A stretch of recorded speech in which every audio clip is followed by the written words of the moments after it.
Brian has chosen an inspirational reading from one of my favorite books called Braiding Sweetgrass, and it's by Robin Wall Kimmerer. Robin is a mother, scientist, decorated professor, and an enrolled member of the Citizen Potawatomi Nation. And this story on witch hazel was actually written by her daughter.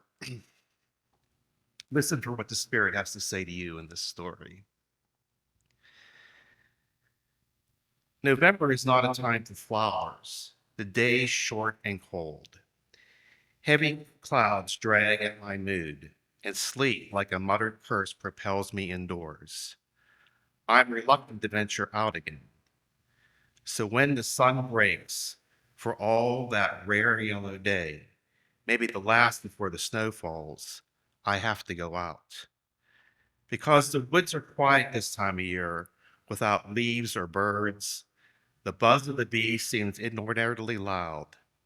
Intrigued, I follow her path. What could bring her out in November?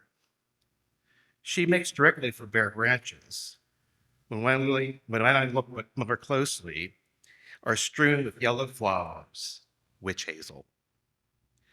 The flowers are ragged and fair, 5 long petals, each like a scrap of fading yellow cloth that snag on the branch, torn strips that wave in the breeze. But oh, are they welcome, a spot of color when the months of gray lie ahead. Alas, till raw before winter, then suddenly reminds me of a November long ago. The house had stood empty since she left. The cardboard sandals she had pasted on the tall windows were faded from shafts of summer sun, and plastic poinsettias on the table were draped in cobwebs. You could smell that the mice ransacked the pantry, while the Christmas ham turned to mounds of mold in the icebox after the power was shut off. Outside on the porch, a wren built its nest in the lunchbox again, awaiting her return. Asters bloomed in profusion under the sagging clothesline, where a gray cardigan had still been pinned. I first met Hazel Barnett when I was walking the fields of Kentucky, looking for wild blackberries with my mother. We were bent to our picking when I heard a high voice from the hedgerow called, "Howdy do, howdy do." There at the fence stood the oldest woman I had ever seen. Slightly afraid, I took my mother's hand as we walked over to greet her. She supported herself by leaning against the fence among the pink and burgundy hollyhocks. Her iron gray hair was drawn into a bun at the back of her neck, with a corona of white wisps standing out like sun rays around her toothless face. "I'd like to see your light at night," she said. "It feels real neighborly when I've seen y'all out walking and come to say Heidi." My mother introduced herself, explained we moved in a few months ago. "And who is this little bundle of joy?" she asked, leaning over the barbed wire fence to pinch my cheek. The fence pressed against her loose breast of her house dress when the pink and purple flowers like hollyhocks were fading from many washings. She bore bedroom slippers outside in the garden, something my mother would never allow. She stuck a ribbed hand over the fence, veiny and crooked, with a wire-thin band of gold loose on her ring finger. I'd never heard a person named Hazel, but I'd heard of witch hazel, and was quite certain that this must be the witch herself. I held my mother's hand even tighter. I suppose, given the way she is with plants, there was a time when someone might have called her witch. And there is something eerie about a tree that flowers so far out of season and then spits its seeds, shining pearls of black as midnight, 20 feet into the quiet fall woods, with the sound of an elfin footfall. She and my mother became unlikely friends, trading recipes and garden tips. By day, my mother was a professor in the college in town, sitting at her microscope writing scientific articles. But spring twilight found her barefoot in the garden, planting beans and helping me fill my pail with earthworms that had been severed by her shovel. I thought I could nurse them back to health in the worm hospital I constructed beneath the irises. She encouraged me in this, always saying, "There is no hurt that can't be healed by love." Before dark, many evenings, we would wander across the pasture fence to meet Hazel. "I do like to see your lights in the window," she said. "There ain't nothing better than a good neighbor." I listened while they discussed putting stove ash at the base of tomato plants to keep off the cutworms, or Mama bragged of how fast I was learning to read. "Lord, she's a quick study. Ain't you, my little honeybee?" Hazel said. Sometimes she had a wrapped peppermint in her dress for me, the cellophane old and soft around it. The visits progressed from the fence line to the front porch. When we baked, we would take over a plate of cookies and sip lemonade on her sagging stoop. I never liked to go in the house, an overwhelming jungle of old junk, trash bags, cigarette smoke, and what I now know as the smell of poverty. Hazel lived in a little shotgun house with her son Sam and daughter Janie. Janie was, as her mother explained, simple on account she had come late in life, her mother's last child. She was kind and loving, always wanting to smother my sister and me in her deep, soft arms. Sam was disabled, couldn't work because he received some benefit, couldn't work, but received some veterans benefits and a pension from the coal company that they had lived on. Barely. When he was well enough to go fishing, he would bring big catfish from the river. He coughed like crazy, but had twinkling blue eyes and a world of stories, having been overseas in the war. Once he brought us back a full bucket of blackberries he'd picked along the railroad track. My mom tried to refuse. That big pail was too generous a gift. Why don't talk nonsense, Hazel said. They aren't my berries. The Lord done made these things for us to share. My mother loved to work. For her, a good time was building stone walls or clearing brush. On occasion, Hazel would come over and sit on the lawn chair under the oaks while Mama stacked stones or split kindling. They would just talk about this and that. Hazel telling about how she liked a good wood pile, especially when she used to take in washing to earn a little extra. She needed a good pile to fuel her wash tubs. She had worked as a cook in a place down by the river, and she shook her head at the number of platters she could carry at one time. Mama would tell her about her students and the trip she had taken, and Hazel would wonder at the very idea of flying in an airplane.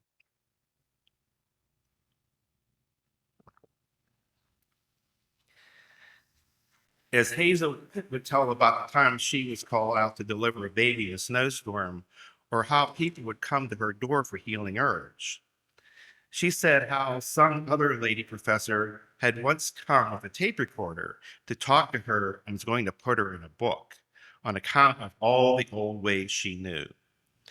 But the professor had never come back, and Hazel never saw the book. I half listened to talk about gathering hickory nuts under the big trees or carrying a lunch pail to her dad, who worked making barrels in the distillery down by the river. But my mother was charmed by Hazel's stories. I knew my mom loved being a scientist, but she always said she was born too late. Her real calling, she was sure, was to be a 19th century farm wife. She sang while she canned tomatoes, stewed peaches, punched down the dough for bread, and was insistent that I learn how to. When I think back on her friendship with Hazel, I suppose the deep respect they had for each other was rooted in such things. Both were women with feet planted deep in the earth who took pride in a back strong enough to carry a load for others. Mostly I heard their talk as drone of grown-up chatter, but one time my mother was coming across the yard with a big armload of wood. I saw Hazel drop her head in her hands and cry. When I lived at home, she said, I could carry a load like that. Why, I could carry a bushel of peaches on one hip and a baby on the other without hardly trying. But now it's all gone, gone with the wind. Hazel was born and raised over in Kissimmee County, Kentucky, just down the road. To hear her talk, though, it might have been 100 miles away. She couldn't drive, nor could Janie or Sam. So her old house was as lost to her as if it lay across the Great Divide. She come here to live with Sam when he had his heart attack on Christmas Eve. She loved Christmas. All the folks coming by, cooking a big dinner, but she dropped everything that Christmas, locked her door, and came to live with her son and look after him. She hadn't been back home since, but you could see in her heart ache for the place. She would get a faraway look in her eyes when she spoke of it. My mother understood this, the longing for home. She was a northern girl, born in the shadow of the Adirondacks. She had lived lots of places for graduate school and research, but always thought she would go back home. I remember the fall she cried for missing the blaze of red maple.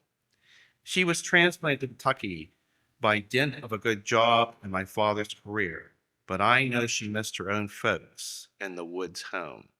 The taste of exile was as much in her mouth as it was in Hazel's. As Hazel grew older, she got sadder and would talk more and more about the old times, the things she would never see again, how tall and handsome her husband Riley had been, how beautiful her gardens were. My mother once offered to take her back to see her old place, but she shook her head. That's mighty nice of you, but I couldn't be beholden like that. Anyway, it's gone with the wind. All gone.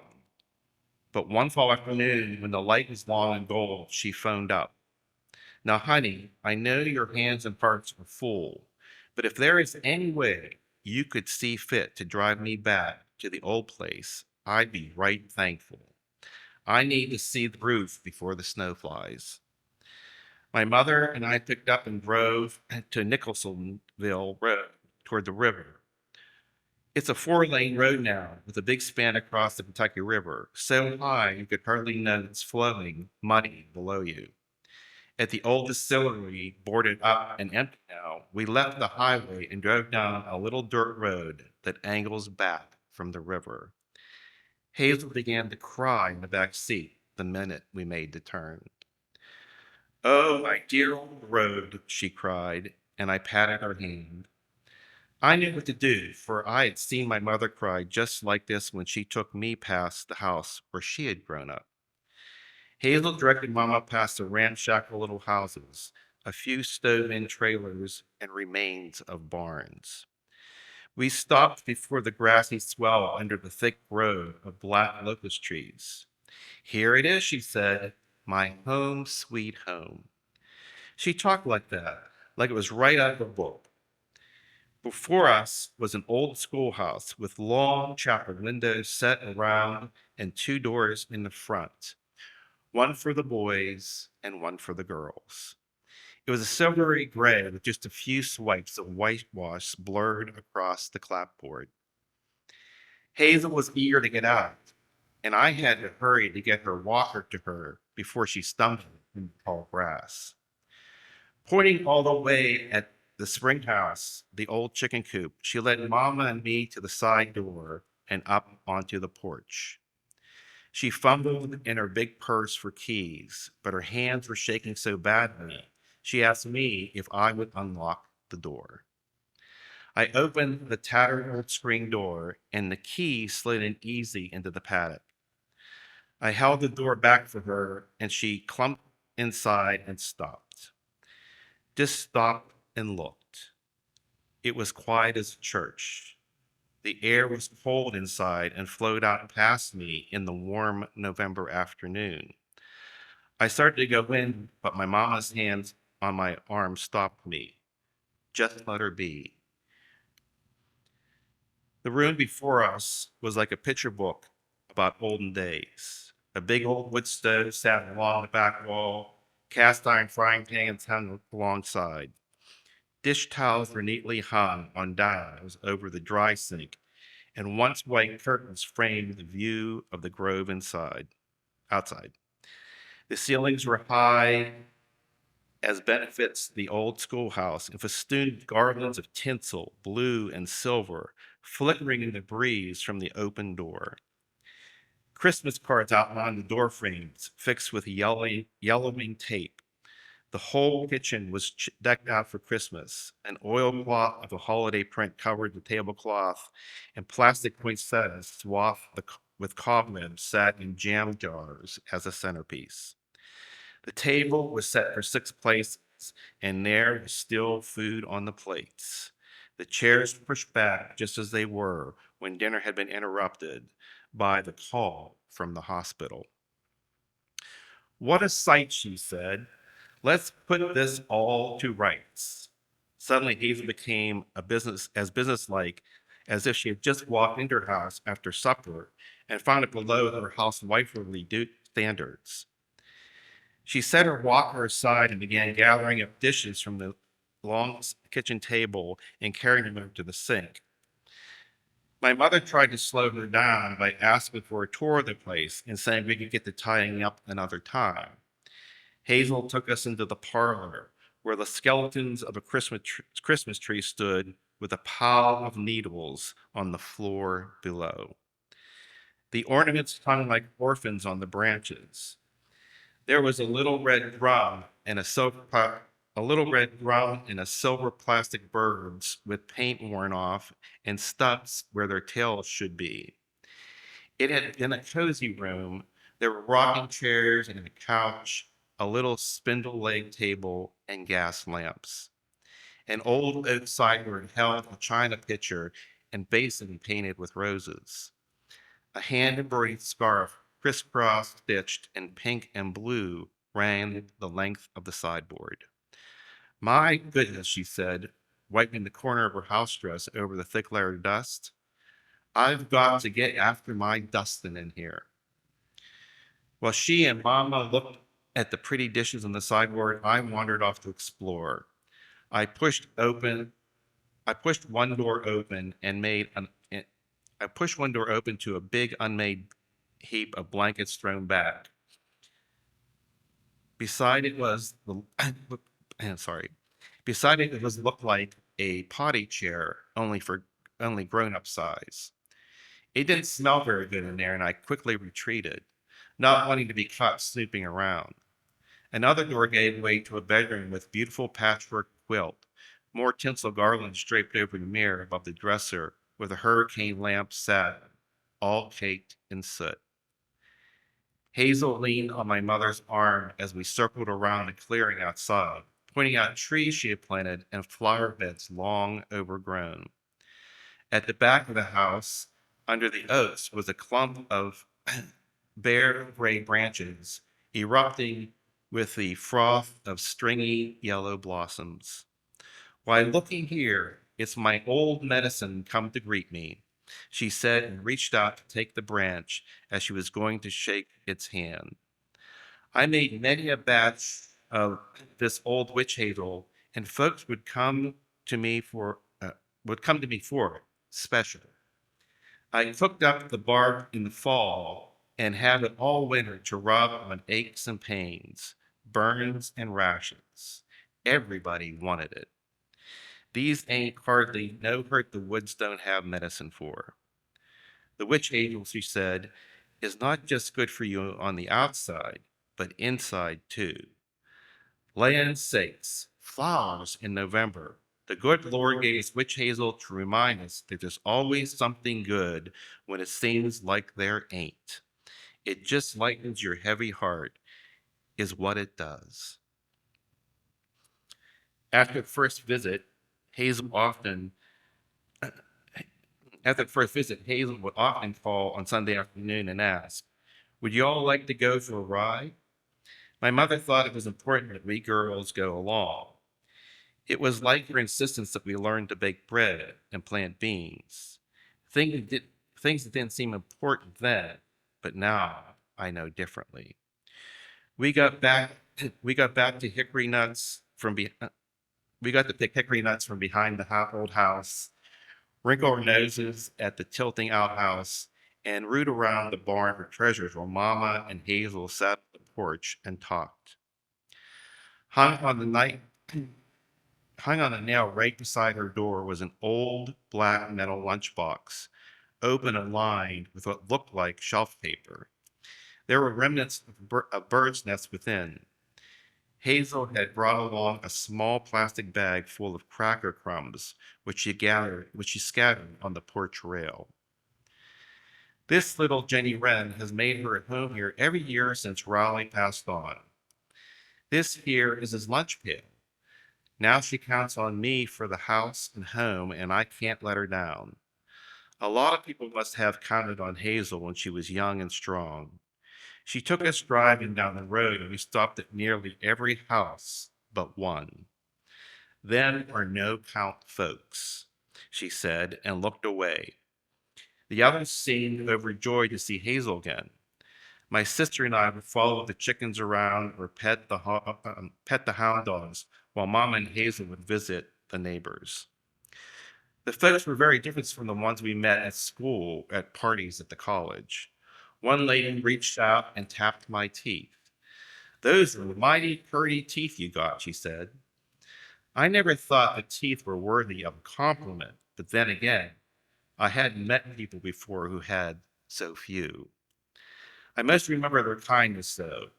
They were ladies Hazel had sung in the choir sung in the choir of a little white church under the pines. Ladies she had known since girlhood, and they cackled together about dances by the river and shook their heads sadly over the faded kids who up and moved away. We'd go home in the afternoon with a basket of fresh eggs or a slice of cake for each of us, and Hazel just beaming. When winter began, our visits were fewer and the light seemed to go out of Hazel's eyes. She sat at our kitchen table one day and said, "I know I shouldn't ask for the good Lord for nothing more what I already got, but how I wish I could have just one more Christmas in my dear old house. But those days are gone, gone with the wind." This was an ache for which the woods had no medicine.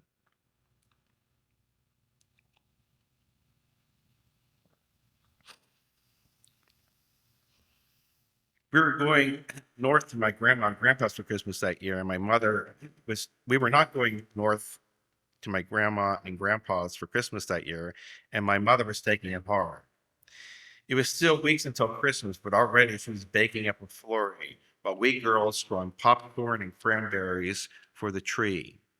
She talked about how she would miss the snow, the smell of balsam, and her family. And then she got an idea. It would be a complete surprise. She got the house key from Sam and went to the old schoolhouse to see what she could do. She got on the phone to the rural electric co-op and arranged to have Hazel's power reconnected just for those few days. As soon as the light came on, it became clear how dirty it was. There was no running water, so we had to bring jugs of water from home to sponge things down. The job was bigger than us, so Mama enlisted the help of some fraternity boys from her classes at college who needed a community service project. They sure got one, cleaning out the refrigerator rival with any microbiology experiment. We drove up and down Hazel's Road, where I ran into houses with handmade invitations for all her old friends. There weren't too many, so Mama invited the college boys and her friends too. The house still had its Christmas decorations, but we made more. paper chains, and candles out of paper towel tubes. My dad cut a tree and set it up in the parlor with a box of lights stripped from the skeleton tree and that had stood there before. We brought armloads of prickly red cedar boughs to decorate the tables and hung candy canes on the tree. The smell of cedar and peppermint filled the place where mold and mice had been only days ago. My mom and her friends baked plates of cookies. The morning of the party, the heat was on, the tree lights lit, and one by one, people started to arrive, clumping up the steps of the front porch. My sister and I played hostess while Mama drove off to get the guest of honor. Hey, any of y'all feel like going for a ride?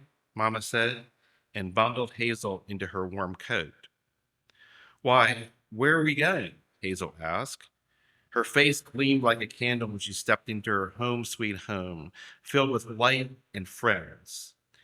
My mother pinned a Christmas corsage, a plastic bell with golden glitter she had found on the dresser, to Hazel's dress.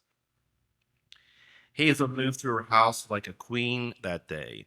My father and my sister played their violins in the parlor. Silent night and joy to the world, while I ladled out sweet punch. I don't remember much about the party except Hazel falling asleep on the way home. Just a few years later, we left Kentucky to move back north. My mom was glad to be going home, to have her maples instead of oaks, but saying goodbye to Hazel was hard. She saved that for last. Hazel gave her a going away present, a rocking chair and a little box with a couple of her old time Christmas ornaments inside, a celluloid drum and a silver plastic bird missing its tail feathers. My mother still hangs them on her tree every year and tells the story of the party as if it was the best Christmas she had ever had. We got word that Hazel had died a couple years after we moved. Gone with the wind, she would have said. There are some aches which Hazel can assuage. For those, we need each other. My mother and Hazel Barnett, unlikely sisters, I suppose, learned well from the plants they both loved. They made a balm for loneliness together, a strengthening tea for the pain of longing. Now, when the red leaves are all down and the geese are gone, I go looking for witch hazel. It never lets me down, always carrying the memory of that Christmas and how their friendship was medicine for each other. I cherish a witch hazel kind of day, a scrap of color, a light in the window when winter is closing all around.